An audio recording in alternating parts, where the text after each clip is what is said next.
Hi friends, అందరూ ఎలాగున్నారు? ఇవాళ వీడియోలో వచ్చేసరికి మనకి అన్నదాత సుఖీభవ పథకం కింద రూ. 20,000 అనేవి జమ చేయబోతున్నారండి. అయితే ఎప్పుడు జమ చేయబోతున్నారు? అలాగే మనకి తల్లికి వందనం పథకం కింద కూడా మనకి 15,000 అయితే జమ చేస్తామని చెప్పేసి సూపర్ సిక్స్ పథకాల్లో ఒకటైన తల్లికి వందనం పథకాన్ని కూడాను మనకైతే అమలు చేయబోతున్నారు. ప్రతి తల్లి ఖాతాలో కూడాను విద్య అంటే ఎంతమంది పిల్లలుంటే అంతమందికి 15,000 అయితే ఇస్తామని చెప్పేసి ఎన్నికల హామీలో సూపర్ సిక్స్ పథకాల్లో అయితే చెప్పారు కదా! మరి అదే విధంగా తల్లుల ఖాతాలకైతే మాత్రం 15,000 కూడా మనకి ఇయ్యబోతున్నారండి. అలాగే కొత్త పెన్షన్‌లకు సంబంధించి కూడా మనకి ఎప్పటి నుంచి మనకి మంజూరు కాబోతున్నాయి. కొత్త పెన్షన్‌లు సీఎం నారా చంద్రబాబు నాయుడు గారే మనకైతే ఇవ్వబోతున్నారనమాట. అంటే వాటినైతే అప్రూవ్ చేయబోతున్నారండి.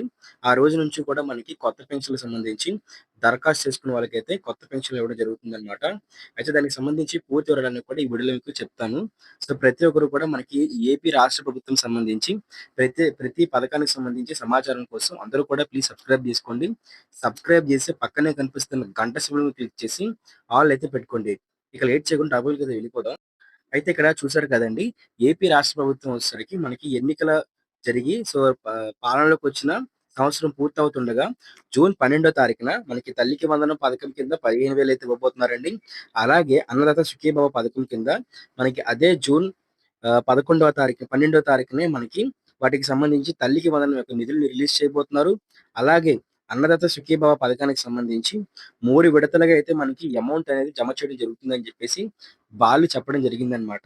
అయితే ఆ 3 విడతల్లో కూడాను మనకి మొట్టమొదటి విడత కింద ఎంతో కొంత అంటే రూ. 27,000 వరకు కూడా ఇచ్చే అవకాశం అయితే ఉంది. అయితే ఒకేసారి 7,000 ఇస్తారని చెప్పేసి ప్రభుత్వం అయితే క్లారిటీ అయితే ఇవ్వలేదు గానీ, అన్నదాత సుఖీభవ సంబంధించి కూడా మనకి ఆ యొక్క పథకాలకు సంబంధించి నిధులైతే రిలీజ్ చేస్తామని చెప్పేసి చెప్పడం జరిగింది. ఇంట్లో ఎంతమంది పిల్లలుంటే అంతమంది పిల్లలకు గాను తల్లికి వందనం పథకం కింద 15,000 అయితే ఇస్తామని చెప్పడం జరిగింది. అలాగే ఎవరైతే పెన్షన్‌దారులు ఒంటరి మహిళా పెన్షన్ సంబంధించి దరఖాస్తు చేసుకున్నారో అందులోని 1,00,000 మంది ఒంటరి మహిళలకు ఆ రోజే కొత్త పెన్షన్‌లకు సంబంధించి ఇవ్వడం అదే కొత్త పెన్షన్ యొక్క ఆహ్, నిధులైతే ఇస్తామని చెప్పేసి ప్రభుత్వం చెప్పడం జరిగిందనమాట. ఇది మన రాష్ట్ర ప్రభుత్వం వరకు ఉన్న లేటెస్ట్ ఇన్ఫర్మేషన్ అనమాట. ఇలాంటి మరిన్ని తాజా సమాచారం కోసం అందరూ కూడా ఛానెల్ ఖచ్చితంగా సబ్స్క్రైబ్ చేసుకోండి. సబ్స్క్రైబ్ చేసి గంట సింబల్ క్లిక్ చేయండి. మీకు ఈ ఇన్ఫర్మేషన్ నచ్చినట్లయితే ఖచ్చితంగా ఈ వీడియోని లైక్ అయితే చేయండి.